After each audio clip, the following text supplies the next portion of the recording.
Hey, j'espère que vous allez bien. Aujourd'hui je retrouve dans une nouvelle vidéo. Aujourd'hui du coup je profite d'un peu de temps libre pour vous faire la vidéo que j'avais dit que je vous ferais sur ma pile à lire de l'été. J'ai décidé du coup de prendre avec moi certains livres en vacances en sachant que je pars on va dire 1 mois et demi. Donc il fallait que je choisisse bien mes livres parce que l'année dernière en fait j'en ai pris, je crois que c'était 4 et j'en ai lu 7 au final. Donc du coup cette année je me suis dit pour éviter d'avoir des trous et de pas avoir de livres à disposition si jamais j'en termine un, je vais en prendre 7 directement comme ça au moins c'est fait. J'ai décidé de prendre que des formats poche parce que c'est plus pratique pour voyager, donc vous aurez pas de grand format dans cette sélection-ci. À savoir qu'actuellement du coup je suis en train de lire Hades. On est le 20 juin. Normalement je dois terminer avant de partir. Si c'est pas le cas évidemment je le prendrai avec moi. Mais normalement il y a que ces formats poche là qui rentrent dans ma pile à lire de l'été. Il y a différents styles, il y a du policier, il y a du slice of life, il y a de la romance. Voilà, j'ai hâte de vous présenter tout ça. À savoir que du coup l'été c'est souvent pour moi le meilleur moment en fait pour vider ma pile à lire parce que j'ai quand même 230 livres en pile à lire et que j'ai beaucoup de formats poche mais que en règle générale au cours de l'année j'ai pas spécialement, enfin c'est pas spécialement le genre de livre vers lesquels je me tourne. Quand je suis chez moi les plus gros livres c'est plus facile on va dire parce que c'est des gros livres qui prennent de la place. Donc là j'en ai profité pour mettre beaucoup de formats poche. Donc écoutez, j'espère que cette vidéo vous plaira et je vous laisse avec la suite. Je me suis pas fait de thème particulier pour l'été. Je sais qu'il y a beaucoup de gens qui prennent des thèmes en fait l'été, notamment par exemple l'océan etc. pour coller un petit peu on va dire dans la saison. C'est pas ce que j'ai fait, moi j'ai pris vraiment des livres qui m'intéressaient donc il y en a qu'un seul qui va coller on va dire avec la saison. Le premier que j'ai choisi du coup c'est Demain j'arrête de Gilles Le Gardinier. L'année dernière j'avais pris un Gilles Le Gardinier, c'était Une chance sur 1 milliard et j'avais beaucoup apprécié ma lecture. C'est du slice of life et de la romance puisque en fait on se retrouve avec une jeune femme qui a un nouveau voisin qui s'installe et quoi elle s'intéresse à lui par rapport à son nom de famille qui apparemment est assez particulier et au final elle se rend compte qu'il est plus intéressant que son nom de famille. Voilà, c'est une petite romance comme ça qui a l'air assez rigolote et c'est la version en fait entre guillemets de luxe. Vous avez apparemment des chapitres en plus, un chapitre supplémentaire, donc à voir ce que ça va donner. C'est un petit livre qui a l'air de se lire relativement rapidement. On est sur du moins de 500 pages, si je peux vous donner exactement, 420 je crois. Bon, voilà, c'est un petit truc qui va se lire assez facilement. Le seul truc qui m'embête avec ce genre de livre là en fait c'est la jaquette qui fait que partir. Peut-être je pense que je la prendrai, enfin je le prendrai sans jaquette pour éviter qu'elle s'abîme ou quoi pendant le voyage. Mais en tout cas j'ai hâte de découvrir Gilles Le Gardinier, c'est un auteur que j'aime beaucoup. J'ai déjà lu 2 ou 3 de ses livres, je crois que c'est 2. J'ai lu Une chance sur 1 milliard et Ça peut pas rater je crois. Et j'avais aimé les deux donc celui-là j'ai hâte de le découvrir du coup. Ensuite j'ai décidé du coup de prendre un livre que j'ai acheté il y a pas longtemps, c'est Tempête du Sud de Brittany Sherry, voilà, qui est comme ça. Donc c'est la série de livres Les Compasses. Il y a 4 tomes, en sachant que le tome 4 est sorti il y a pas très longtemps. Et en fait chaque tome a une histoire différente mais ça reste de la romance. Alors eux ils le classent en drame psychologique. C'est une jeune femme qui est mariée mais ça va pas du tout dans son mariage et du coup elle décide de reprendre sa vie à zéro. Elle décide de déménager et se rendre dans un petit village et en fait dans le village il y a un homme qui est un petit peu le mouton noir de la ville et du coup elle se rapproche de lui, elle a envie de le comprendre et tout. C'est pas mon genre de lecture de base honnêtement, je vais pas vous mentir, mais en fait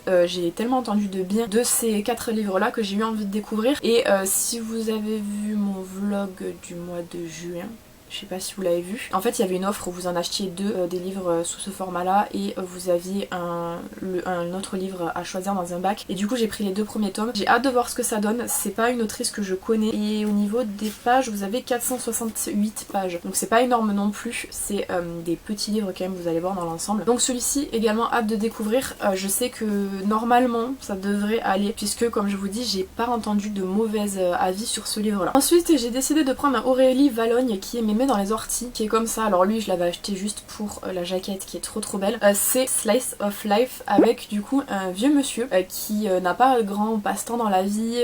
Il s'occupe franchement comme il peut, il s'embrouille beaucoup avec ses voisines et en fait il a une chienne et un jour la chienne du coup s'échappe et apparemment de ce que j'ai pu comprendre c'est une jeune fillette et sa mamie qui la retrouve et du coup c'est comme ça que commence l'histoire entre nos personnages. Ça a l'air d'être assez sympa, c'est un très petit livre lui par contre, ouais on est sur du 252 pages donc c'est vraiment hyper petit mais je me dis en fait les slice of life c'est le genre de truc qui passe hyper bien l'été. C'est écrit assez gros et les chapitres sont très petits donc ça va être bien je pense pour caler entre 2 lecture qui sont un peu plus imposantes, mais j'avais vraiment envie de prendre ce genre de livre là. Comme je vous dis, moi l'été j'aime beaucoup. Et du coup Aurélie Valognes, ça va être le premier livre que je lis. J'en ai 3 chez moi mais j'en ai jamais lu. C'est vrai que ces livres donnent beaucoup envie, je sais que Perrine en lit pas mal et qu'elle en dit toujours du bien. Donc voilà, ça m'intéressait de tester et celui-ci, enfin j'en ai 2, j'ai Minute Papillon aussi, mais celui-ci me semblait être plus adapté à ce que j'avais envie en tout cas de découvrir cet été. Ensuite j'ai pris Comme toi de Lisa Jewell. Alors celui-ci c'est mes grands-parents qui me l'avaient passé, c'est un policier. C'est une mère qui perd sa fille de 15 ans.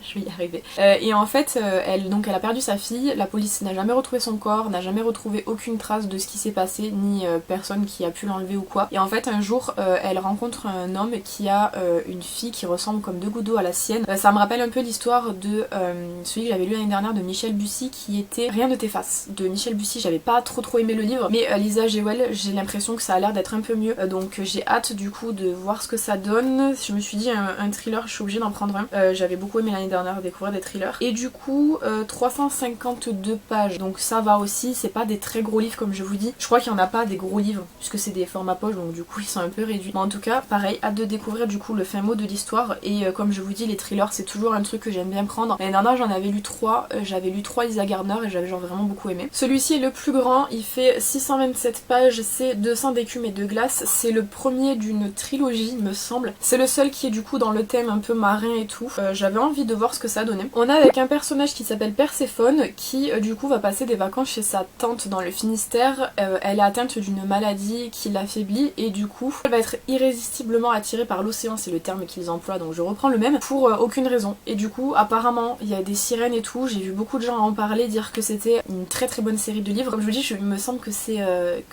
une trilogie. Si c'est pas le cas, c'est une saga du coup. Là en version poche ils ont sorti que le tome 1 il y a pas très longtemps. Je crois que le tome 3 est sorti pareil il y a pas très longtemps mais en version grand format. Donc j'avais envie de découvrir, c'est vrai que les sirènes et tout c'est pas quelque chose que j'ai beaucoup lu. Je crois que c'est même mon premier livre qui touche au monde de l'océan. Donc on va voir ce que ça donne ensemble. Par contre du coup lui c'est comme je vous dis le plus gros il me semble. Il fait 600 et quelques pages donc soit je le prendrai et je le lirai au tout début, soit vers la fin. Je sais pas trop, on verra. Je sais pas vraiment dans quel sens je vais les lire honnêtement. Mais en tout cas j'espère, je pense que je vais tous les lire. J'espère parce que franchement ça me ferait chier d'en avoir pris autant et pas tous les avoir lus franchement. Et le dernier livre c'est Clarisse qui me l'avait conseillé, c'est tout simplement L'Or, donc je pense que vous l'avez beaucoup vu ce livre là. Il est très connu et en fait je viens de vérifier, c'est celui-ci qui est le plus gros. Il fait presque 700 pages, on est à 693 il me semble. Et en fait c'est un livre de mythologie puisque on nous dit que tous les 7 ans les dieux descendent sur terre et du coup n'ont pas de pouvoir et en fait la descendance des autres dieux peuvent les tuer pour prendre leur place. Et L'Or c'est une des dernières descendantes, enfin c'est la dernière descendante en tout cas de son clan et du coup elle a été traumatisée par tout ce qui s'est passé et on va suivre ce personnage là apparemment. C'est un livre comme je vous dis pareil qui a fait beaucoup de bruit. Elle m'a dit qu'elle l'avait beaucoup apprécié donc du coup c'est pour ça je lui fais confiance sur ça. Je crois que c'est le seul, il n'y a pas de, c'est pas une trilogie, duologie ou peu importe, il me semble en tout cas, peut-être je me trompe, mais en tout cas j'aime bien la mythologie et du coup je me dis ça peut être intéressant. J'ai pas trop regardé comment c'était écrit, j'espère que c'est pas trop soutenu, dans tous les livres que j'ai pris normalement ça devrait aller, mais du coup voilà je vais lire celui-ci et je pense c'est fort possible que je vous fasse des vlogs lecture sur ces livres là du coup.